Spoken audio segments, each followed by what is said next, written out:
Sometimes the most powerful stories hide in plain sight, written not in books but etched in ink on human skin. In a world where appearances deceive and judgments come quick, one tattoo held a secret that would silence an entire room of military personnel and forever change how they saw courage, sacrifice, and honor.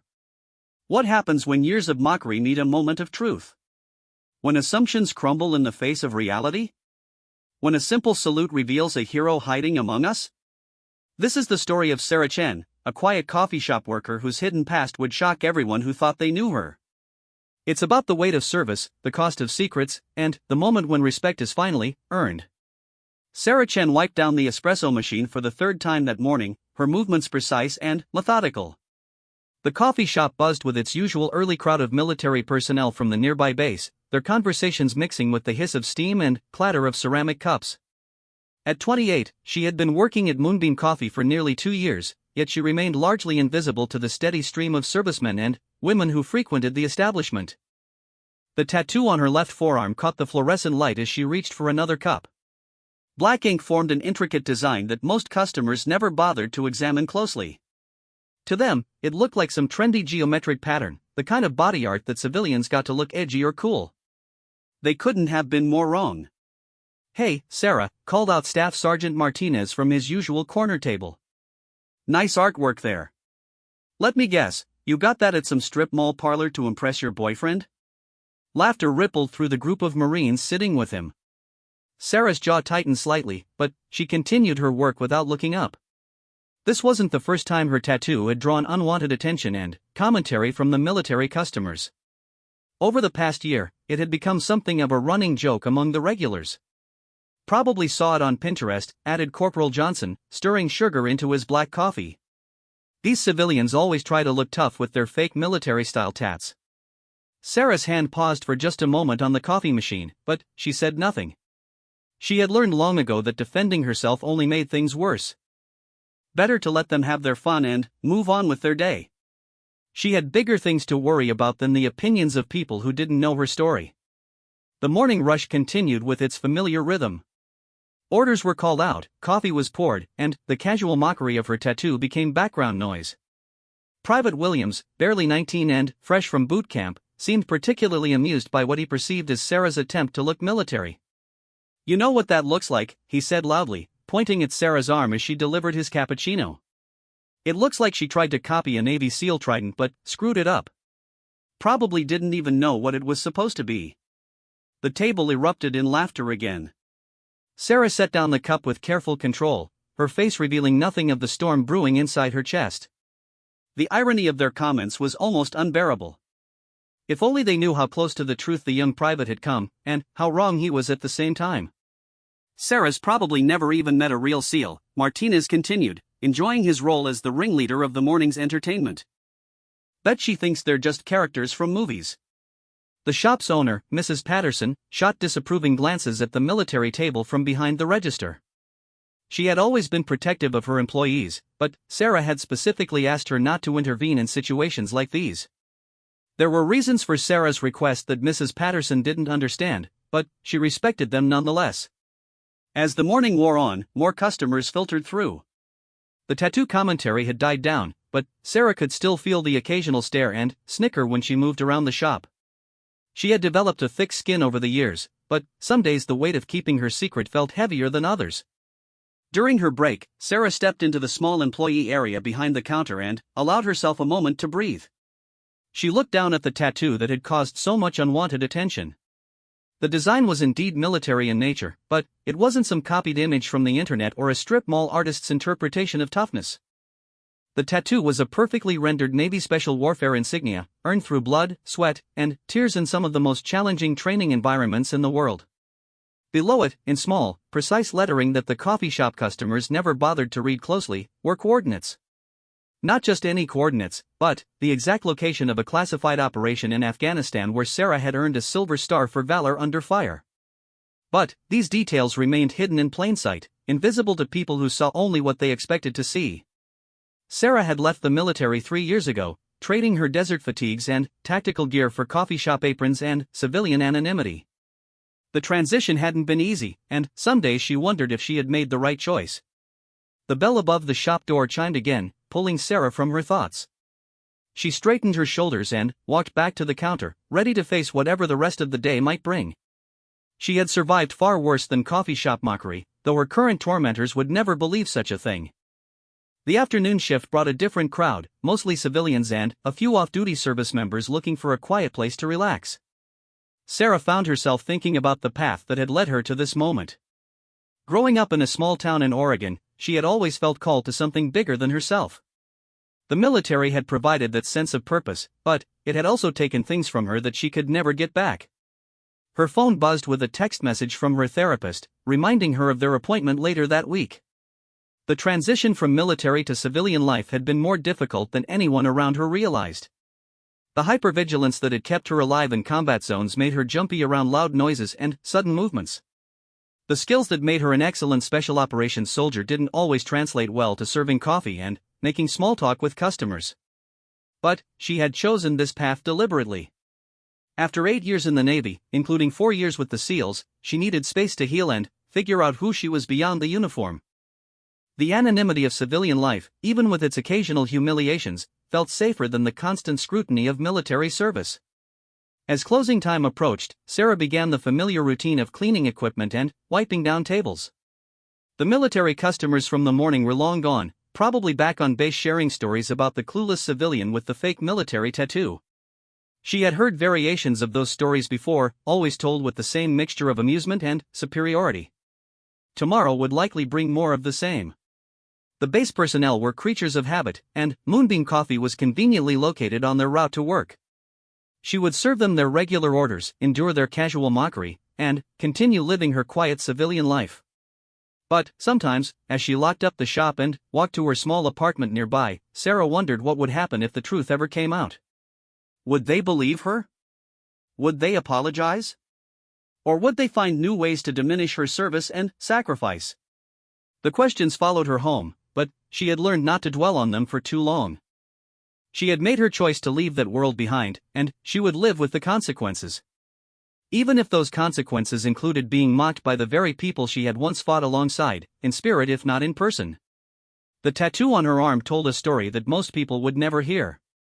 It spoke of nights spent in hostile territory, of missions that would never be declassified, of a brotherhood forged in the crucible of combat.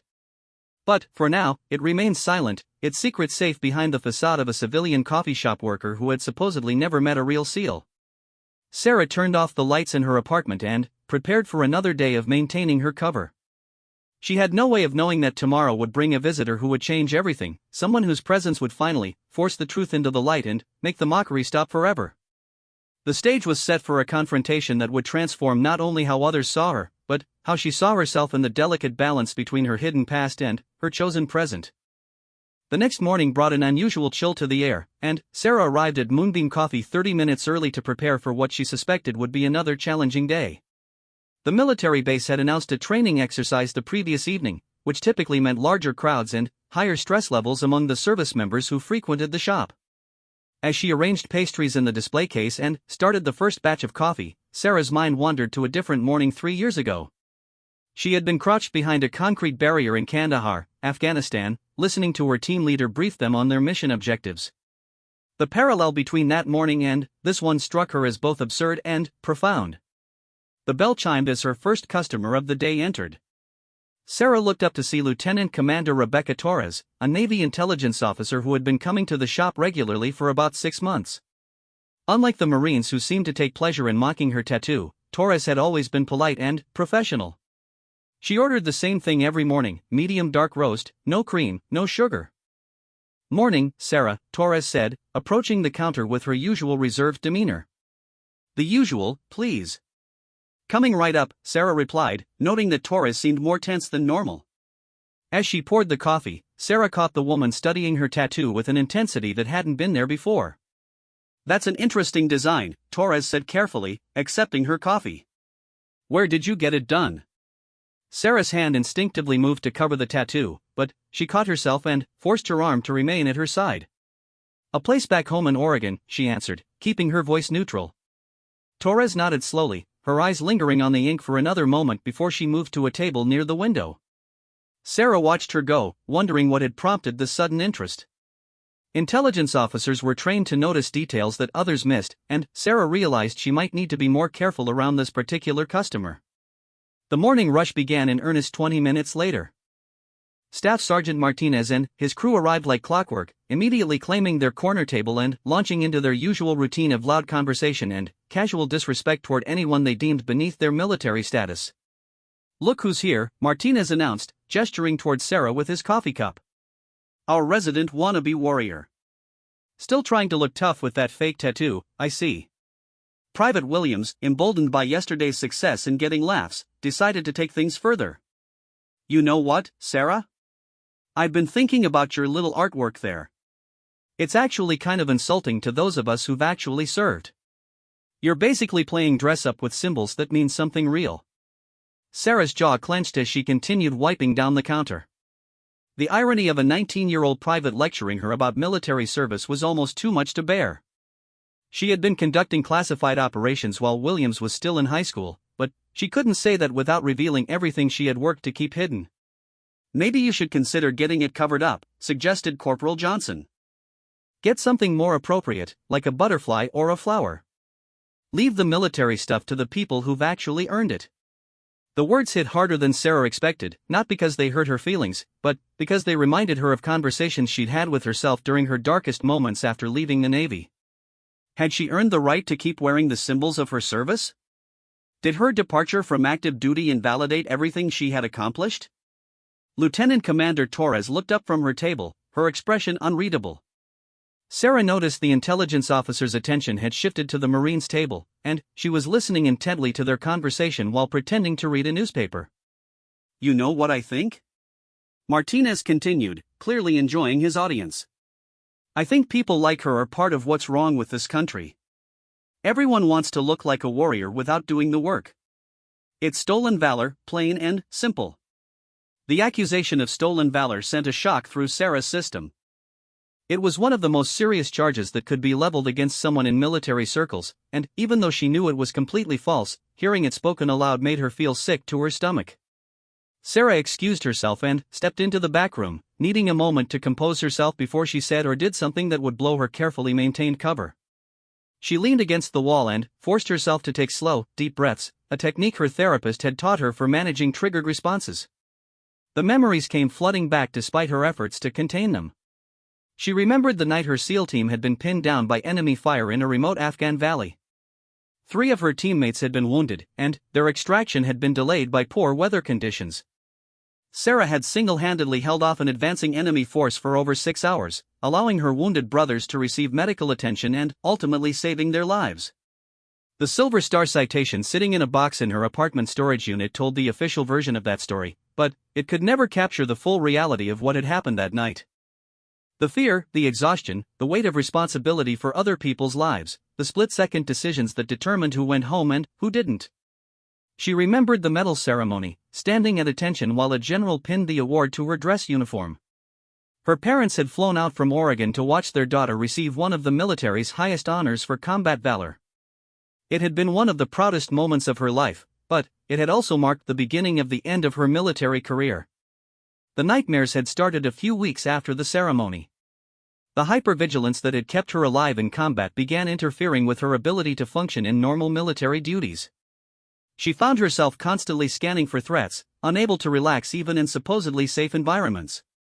The Navy's mental health resources had helped to some degree, but ultimately Sarah realized she needed to step away from the life that had defined her for 8 years. A knock on the back room door interrupted her thoughts. "Sarah? You okay back there?" It was Mrs. Patterson's voice, filled with genuine concern. "I'm fine," Sarah called back, straightening her shoulders and preparing to return to work. "Just needed a quick break." When she emerged from the back room, she found that the Marines had moved on to other topics of conversation. Torres was still at her table, but now she was typing something on her phone with what appeared to be unusual urgency. Sarah wondered if the intelligence officer's sudden texting had anything to do with what she had overheard. The rest of the morning passed without incident, but Sarah couldn't shake the feeling that something had shifted. Torres left without her usual polite goodbye, and several other customers seemed to be paying more attention to her than normal. It was probably paranoia, a lingering effect of her military training and subsequent struggles with hypervigilance, but Sarah had learned to trust her instincts even when she couldn't explain them logically. During her lunch break, Sarah walked to the small park across from the coffee shop and sat on a bench overlooking a pond. She often came here when the weight of maintaining her civilian facade became too heavy. The peaceful setting helped her remember why she had chosen to leave military service behind, despite the pride and sense of purpose it had provided. She thought about her former teammates, wondering where they were and what missions they might be conducting. Some of them had reached out after her departure, but maintaining those relationships had proven too painful. They reminded her of a version of herself that no longer existed, a person who had been confident, capable, and respected for her abilities rather than mocked for her supposed pretensions. The afternoon brought a new wave of customers, including several Navy personnel Sarah didn't recognize. They seemed to be conducting some kind of informal meeting, speaking in low voices and occasionally glancing in her direction.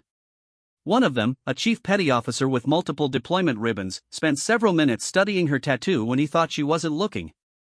Sarah began to worry that Torres might have reported her suspicions to someone higher up the chain of command. If military investigators started asking questions about her tattoo and background, her carefully constructed civilian life could unravel very quickly. She had left the service with an honorable discharge and full benefits, but she had also signed several non-disclosure agreements regarding her special operations work. As closing time approached, Sarah found herself constantly checking the door and windows, a habit she thought she had left behind with her military career. The feeling of being watched or evaluated was stronger than it had been in months, and she couldn't determine whether it was based on real threats or trauma-induced paranoia. She was wiping down the last table when her phone buzzed with an unknown number. The text message was brief but unsettling: "Your service has not been forgotten. Tomorrow will bring clarity." Sarah stared at the message for several minutes, trying to determine whether it was a threat, a promise, or something else entirely. The wording suggested military familiarity, but the anonymity made her nervous. In her experience, good news rarely came from unknown sources. As she locked up the shop and began her walk home, Sarah made a decision. Tomorrow, regardless of what happened, she would be prepared to defend herself and her choices. She had spent too long allowing others to define her based on their limited understanding of her story. The tattoo on her arm caught the streetlight as she walked, its black ink seeming to pulse with the memories it contained. Tomorrow would determine whether those memories remained buried or finally saw the light of day. Sarah arrived at work the next morning with a sense of anticipation that she couldn't quite explain. The anonymous text message from the previous evening had kept her awake most of the night, and she found herself mentally preparing for scenarios she couldn't fully envision. She went through her opening routine with extra attention to detail, as if preparing for an inspection rather than just another day of serving coffee.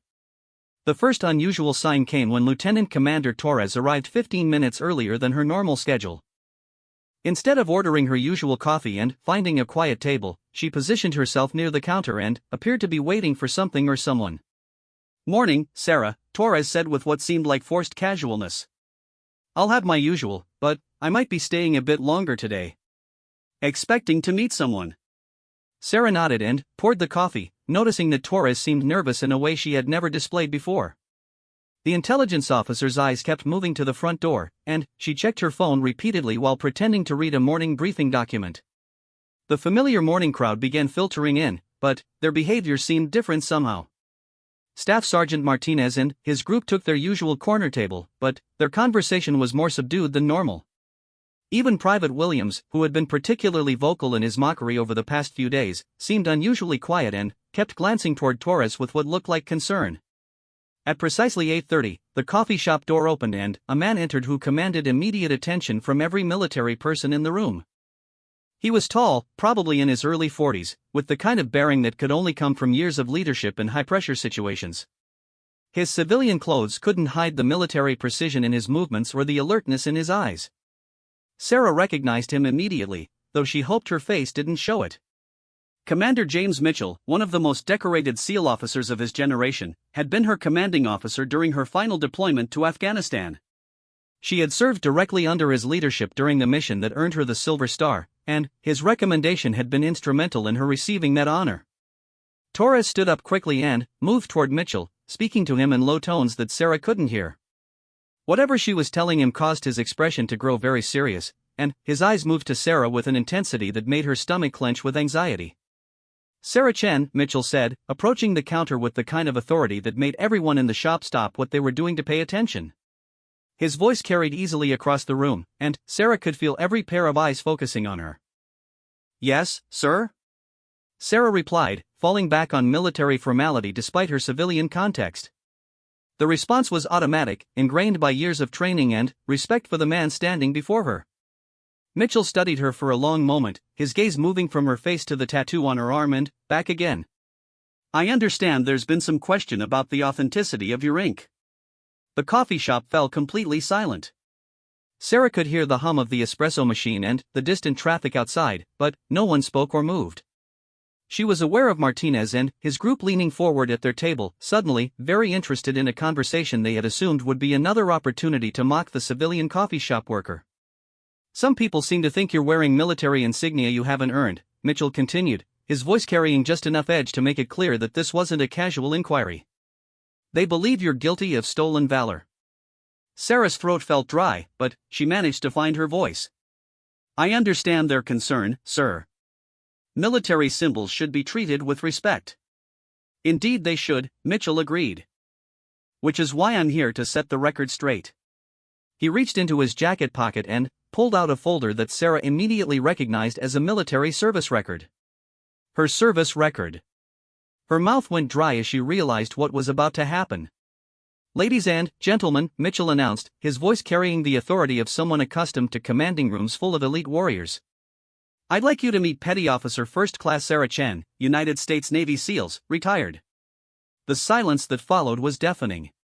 Sarah could see the shock on Martinez's face, the confusion on Williams's young features, and the dawning realization among the other military personnel scattered throughout the shop. "Petty Officer Chen served with distinction for 8 years, Mitchell continued, opening the folder and reading from its contents. "She completed basic underwater demolition/SEAL training, making her one of the first women to successfully complete the program. She served 4 combat deployments to Afghanistan and conducted classified operations that I am not at liberty to discuss in detail." Torres had positioned herself where she could see the reactions of everyone in the shop, and Sarah noticed the intelligence officer's slight smile as she watched the Marines at the corner table struggle to process what they were hearing. "During her final deployment," Mitchell went on, his voice taking on a tone of deep respect, "Petty Officer Chen distinguished herself in combat in a way that exemplified the finest traditions of Navy special warfare. While her team was pinned down by enemy fire, she single-handedly held off an advancing force of more than 30 insurgents for over 6 hours, allowing wounded teammates to receive medical evacuation." Sarah felt her cheeks burning with embarrassment and pride as Mitchell continued reading from her citation. She had never wanted this moment, had specifically chosen civilian life to avoid exactly this kind of attention, but there was no stopping it now. For her actions that night, Petty Officer Chen was awarded the Silver Star for conspicuous gallantry and intrepidity in action against an enemy of the United States, Mitchell concluded. "The tattoo that some of you have chosen to mock over the past few days is not stolen valor. It is the earned insignia of one of the most elite fighting forces in the world, worn by someone who has more than paid the price for that honor." Mitchell closed the folder and looked directly at Martinez, then Williams, then each of the other military personnel who had participated in mocking Sarah over the previous days. "I trust this clarifies any questions about Petty Officer Chen's service record." The shame on Martinez's face was visible from across the room. Williams looked like he wanted to disappear entirely. Even the civilians in the shop seemed to understand that they had witnessed something significant, though they might not have grasped all the details. "Now," Mitchell continued, his voice softening slightly but losing none of its authority, "I believe some apologies are in order." Martinez was the first to stand up, his face red with embarrassment as he approached the counter. "Ma'am. Petty Officer. I mean." He struggled to find the right words, clearly out of his depth in this situation. "Sarah is fine," she said quietly, trying to make the moment easier for everyone involved. "Sarah," Martinez began again, "I owe you a sincere apology. We all do. What we said about your tattoo, about stolen valor, we were completely out of line. We didn't know." "You didn't know because I didn't want you to know," Sarah interrupted gently. "I left military service for personal reasons, and I've been trying to live a civilian life. I wasn't trying to deceive anyone, but I also wasn't interested in explaining my background to every customer who noticed my tattoo." Williams approached next, looking younger than his 19 years. "Ma'am, I feel like such an idiot. The things I said about you never meeting a real SEAL. I can't believe I said that to someone who was a SEAL." Sarah studied the young Marine's face and saw genuine remorse mixed with what looked like awe. "Private Williams, right? You're fresh from boot camp?" "Yes, ma'am. Just graduated 3 months ago." "Then, let me give you some advice," Sarah said, her voice taking on the tone of someone who had mentored younger service members before. "Never assume you know someone's story based on appearances. The military is full of people who don't look like what you might expect, and some of the most dangerous warriors I've served with were people that others consistently underestimated." Mitchell watched this exchange with obvious approval. Petty Officer Chen speaks from experience. She was consistently underestimated by enemies who made the mistake of judging her capabilities based on assumptions. Torres approached the group, addressing Sarah directly for the first time since the revelation. "I suspected something when I really looked at your tattoo yesterday. The detail was too precise, too accurate to be fake. I reached out to some contacts to verify my suspicions. And those contacts led you to me," Mitchell confirmed. Commander Torres was right to follow her instincts. Stolen valor is a serious accusation, and it deserved to be investigated properly.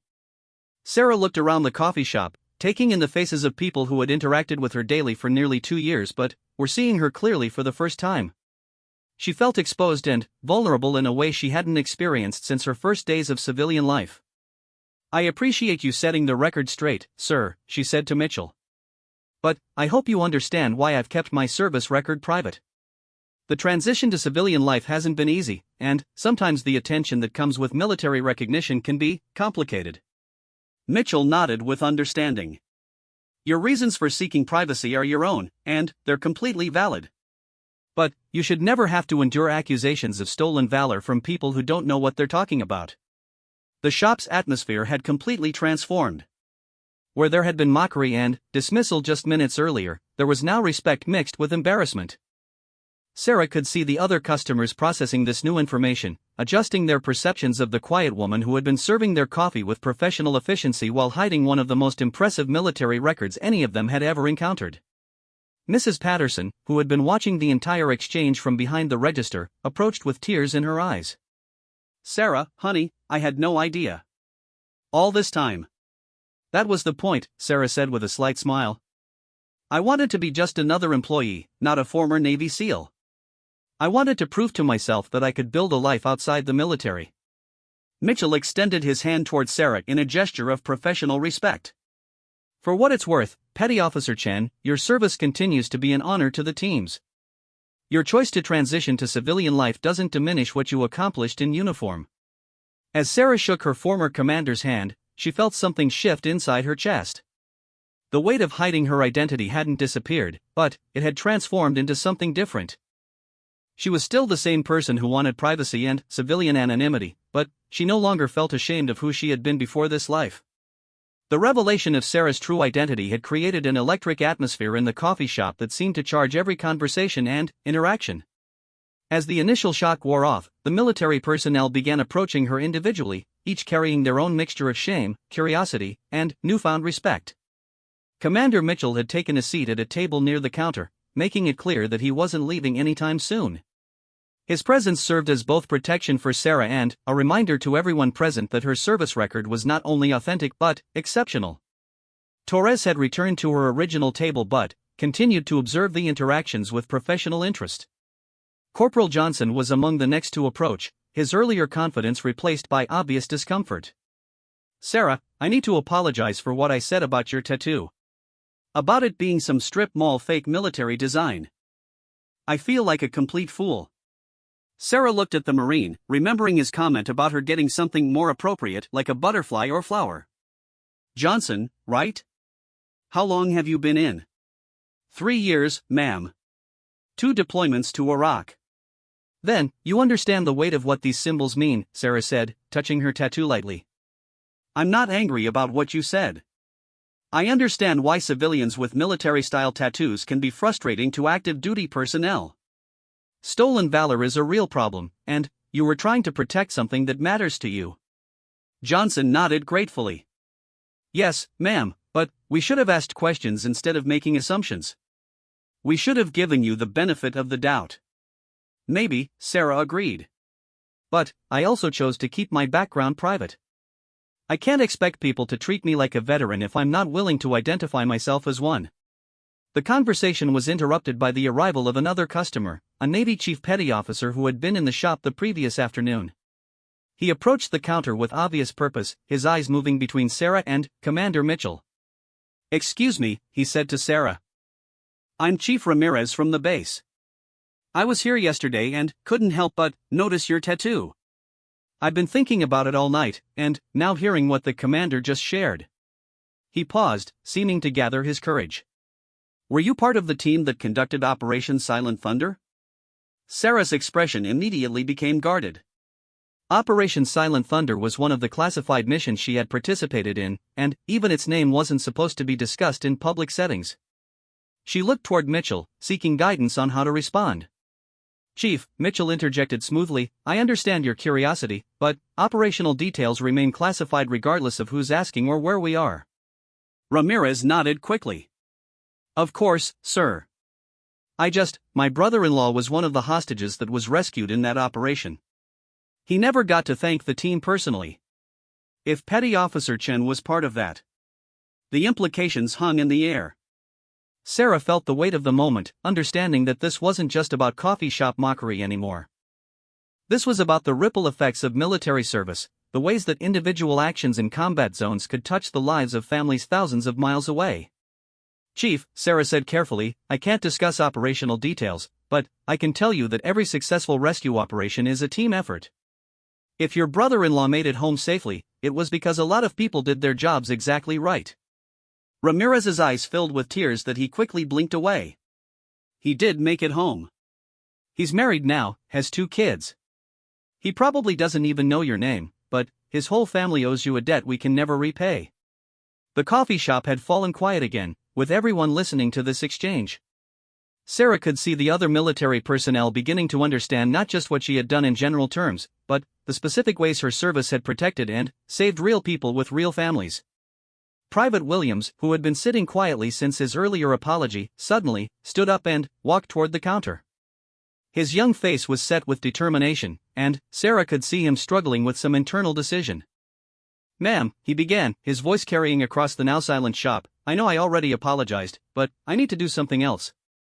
Before Sarah could ask what he meant, Williams snapped to attention and rendered a perfect military salute. The gesture was sharp, precise, and filled with all the respect that military protocol demanded for a superior officer. "Petty Officer Chen," Williams said loudly enough for everyone to hear, "it is an honor to meet you, ma'am." The salute hit Sarah like a physical blow. She hadn't been saluted in civilian clothes since her retirement ceremony 3 years ago, and the unexpected return to military protocol made her chest tighten with emotion.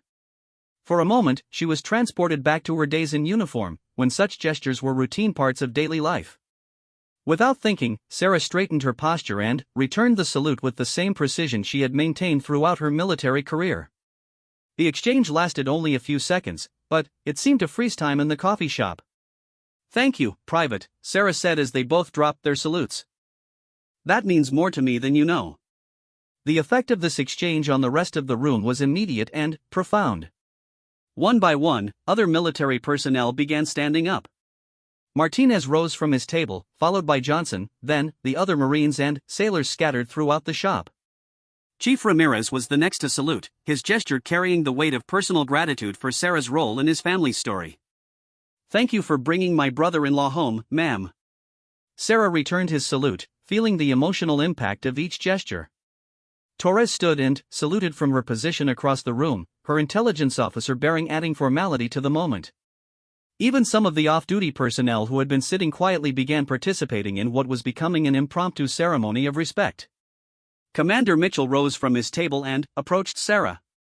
When he reached the counter, he came to attention and rendered a salute that carried the full weight of his authority and experience. "Petty Officer First Class Sarah Chen," he said in his commanding voice, "it was an honor to serve with you, and it remains an honor to know you." Sarah's return salute was steady despite the tears she was fighting back. "The honor was mine, sir. Always."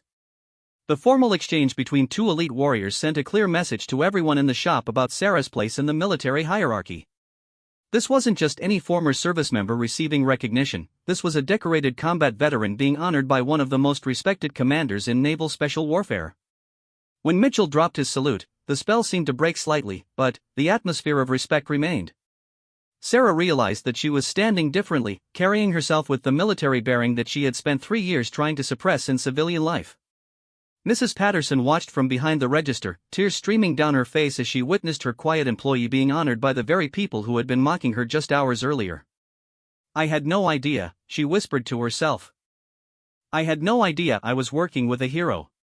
The civilian customers in the shop seemed to sense the significance of what they were witnessing, even if they didn't fully understand the military protocols being displayed. Several of them began applauding, which prompted others to join in until the entire shop was filled with the sound of recognition and respect.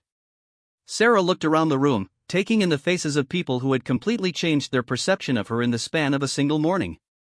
The weight of maintaining her secret identity was gone, replaced by something she hadn't felt since leaving the military, the recognition of her peers and the respect that came with earned accomplishment. "Thank you all," she said, her voice carrying clearly across the applause. "But I need you to understand something. I left military service for personal reasons, and I've been trying to build a civilian life. That doesn't change just because my background has been revealed." Mitchell nodded approvingly. Petty Officer Chen makes an excellent point. Her service record speaks for itself, but her choice to pursue civilian life deserves the same respect as her military career. Williams, still standing at attention despite having completed his salute, spoke up again. "Ma'am, does this mean you don't want us to treat you like? I mean, should we pretend this didn't happen?" Sarah considered the question carefully. The truth was, she didn't know what she wanted. The morning had changed everything, and she needed time to process what it meant for her carefully constructed civilian identity. "I want you to treat me like Sarah, the person who serves your coffee and tries to make your mornings a little better," she said finally. "But I also want you to remember that everyone you meet has a story you might not know. Maybe next time you'll think twice before making assumptions based on appearances." The lesson wasn't lost on the military personnel present. They had learned something about judgment, about respect, and about the danger of underestimating people based on preconceived notions. But, more importantly, they had witnessed the kind of grace and humility that truly exceptional warriors often displayed. As the impromptu ceremony began to wind down and customers started returning to their tables, Sarah felt a complex mixture of emotions. The secret she had guarded so carefully was out, but instead of the catastrophe she had feared, she found herself surrounded by respect and recognition. The morning had started with mockery and assumptions. It was ending with salutes and understanding. Tomorrow would bring new challenges as she figured out how to balance her revealed identity with her chosen civilian life, but, for now, she was content to serve coffee to people who finally saw her clearly. 3 weeks had passed since Commander Mitchell's revelation transformed Sarah's quiet existence at Moonbeam Coffee, and she was still adjusting to the new dynamics that had emerged from that life-changing morning.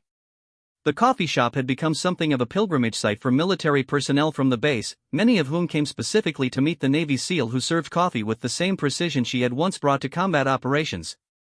Sarah arrived for her morning shift to find a line of customers already waiting outside the shop, including several faces she didn't recognize. Word had spread throughout the base about her identity, and, while the attention was flattering, it was also overwhelming for someone who had spent 3 years trying to maintain anonymity.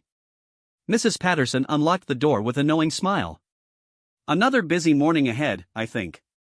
That article in the base newspaper really brought them out." The article had been Torres's idea, a profile piece about transitioning veterans that focused on Sarah's story without revealing classified details. It had struck the right balance between honoring her service and respecting her privacy, but it had also brought more attention than Sarah was entirely comfortable with. As the first customers entered, Sarah noticed that the dynamics had settled into a new pattern over the past weeks. The regular military customers treated her with obvious respect, but they had also learned to engage with her as a person rather than just focusing on her military background. Private Williams had become particularly thoughtful in his interactions, often staying after his morning coffee to ask questions about leadership and military life. "Morning, Sarah," Williams said as he approached the counter.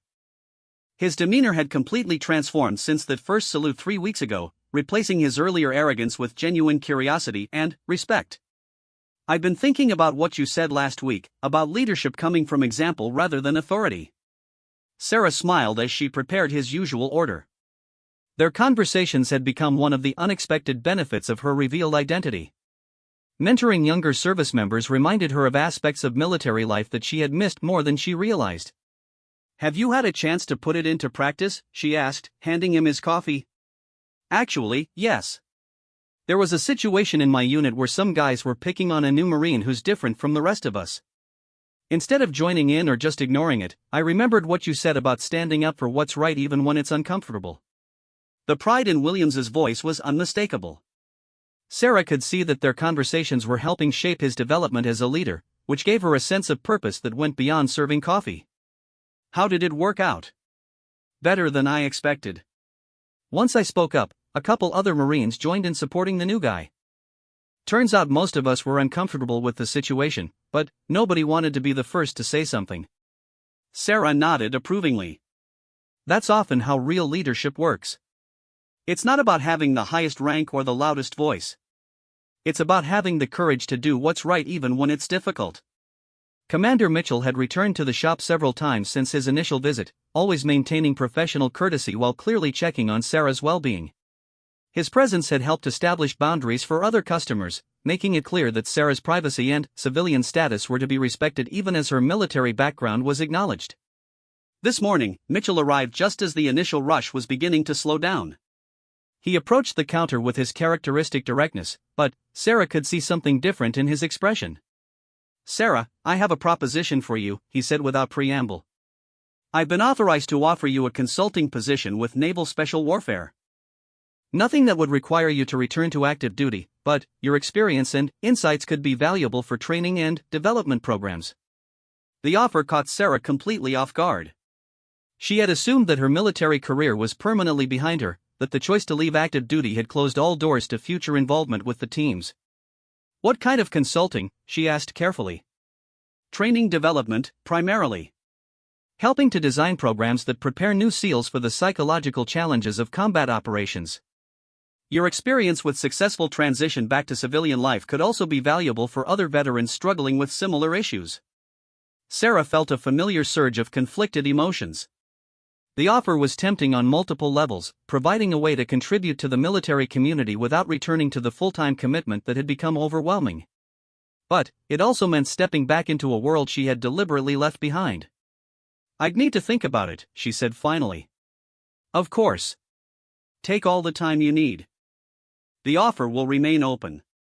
As Mitchell left with his coffee, Sarah realized that the revelation of her identity had opened possibilities she hadn't considered. For 3 years, she had viewed her military and civilian lives as completely separate and incompatible. Now she was beginning to see potential ways to integrate the best aspects of both. Torres approached the counter next, carrying a manila envelope that immediately caught Sarah's attention. I have something for you, the intelligence officer said, sliding the envelope across the counter. It's from Chief Ramirez's brother-in-law, the one who was rescued in Operation Silent Thunder. Sarah opened the envelope carefully and found a handwritten letter accompanied by several family photographs. The letter was addressed simply to the angel who brought me home, and reading it brought tears to her eyes. The rescued hostage wrote about his wedding, his children, the life he had been able to build because of the actions of people he would never meet. He expressed gratitude that went beyond words, describing how he thought about his rescuers every day and tried to live a life worthy of their sacrifice. The photographs showed a young family at various milestones: a wedding, the birth of children, birthday parties, holiday celebrations. Each image represented moments that might never have existed without the successful rescue operation that Sarah had helped execute. He wanted you to know that your service continues to matter, Torres said quietly. Every day he lives, every moment with his family, is a testament to what you accomplished. Sarah wiped away tears as she carefully returned the letter and photographs to the envelope. The tangible evidence of the positive impact of her service provided a perspective she had been missing during her civilian years. She had left the military focusing on her own struggles and challenges, but she had forgotten about the broader purpose that had driven her to serve in the first place. The afternoon brought a different kind of visitor. Dr. Elizabeth Harper, the therapist who had been helping Sarah navigate her transition to civilian life, entered the shop with obvious curiosity about the environment that had become central to Sarah's recent emotional breakthrough. So this is the famous coffee shop, Dr. Harper said with a warm smile. I have to admit, I'm curious to see the place where you've been working through so many of our session topics without realizing it. Sarah poured her therapist a cup of the house blend and found a quiet corner where they could talk privately. Their regular sessions had taken on new dimensions since the revelation of her identity, focusing on integration rather than separation of her military and civilian selves. How are you processing all the changes? Dr. Harper asked. It's complicated, Sarah admitted. For 3 years, I thought I had to choose between being a former SEAL and being a civilian. Now I'm starting to understand that maybe I can be both. What's changed your thinking? Sarah gestured around the coffee shop, indicating the customers and the environment that had become her second chance at purpose. These people have helped me remember why I served in the first place. It wasn't just about the missions or the adrenaline or proving myself. It was about protecting people and making a positive difference. Dr. Harper nodded encouragingly. And you're seeing ways to continue that mission in civilian life? Maybe. Commander Mitchell's consulting offer is interesting, but even beyond that, I've realized that mentoring people like Williams and being honest about my struggles with transition might help other veterans who are going through similar challenges. The conversation was interrupted by the arrival of Mrs. Patterson, who had been listening from a respectful distance. Sarah, honey, I hope you don't mind me saying this, but watching you these past few weeks has been amazing. You're like a completely different person. More confident, more yourself. Sarah considered her employer's observation. It was true that she felt more integrated and authentic than she had since leaving the military. The exhausting work of maintaining a false identity had been replaced by the more manageable challenge of balancing multiple aspects of her true self. I think I've been trying to run away from who I was instead of figuring out how to build on it, Sarah said. These people have helped me understand that my military experience doesn't have to be something I hide from. It can be something I use to help others. As the day progressed, Sarah found herself thinking about the various paths forward that were opening up. The consulting opportunity with Naval Special Warfare was appealing, but she was also considering other possibilities, speaking at veteran transition programs, writing about her experiences, maybe even returning to school to formalize her interest in helping other veterans. Williams returned in the late afternoon, accompanied by several other young Marines who were clearly nervous about meeting the legendary Navy SEAL who served coffee. Sarah treated them with the same friendly professionalism she showed all customers, but she also made time to answer their questions about military service and leadership.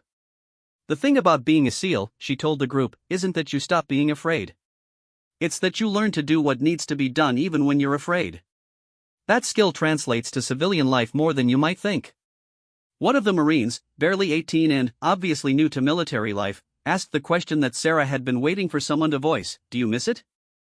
The teams, I mean? Sarah thought carefully before answering. I miss the sense of purpose and the quality of the people I served with. I miss feeling like I was making a clear difference in the world. But I don't miss the constant deployment cycles or the stress of always being ready for combat. I needed to find a different way to serve. And, have you?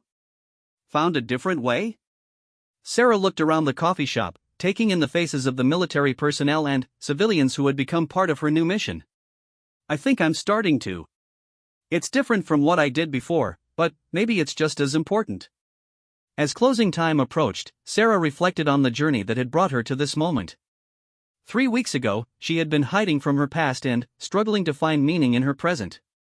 Today, she was considering opportunities to integrate her experience in ways that could help others while honoring her own need for balance and growth. The tattoo on her arm caught the late afternoon sunlight streaming through the coffee shop windows. For the first time since getting it, Sarah felt that it told her complete story rather than just marking a chapter she was trying to forget. It was a symbol of service, sacrifice, and transition, but also of hope, growth, and new possibilities. Tomorrow would bring more decisions about consulting opportunities, speaking engagements, and the various ways she might contribute to helping other veterans find their own paths forward. But tonight, she would go home knowing that she had found a way to honor both her past service and her present choices. The mockery that had started this journey seemed like a distant memory now, replaced by respect, understanding, and, most importantly, a renewed sense of purpose that integrated all aspects of who she had been and who she was becoming. Sarah Chen was no longer hiding from her identity as a Navy SEAL, but she was also no longer defined exclusively by it. She was simply Sarah, serving others in whatever way felt most authentic and meaningful, one cup of coffee and one conversation at a time.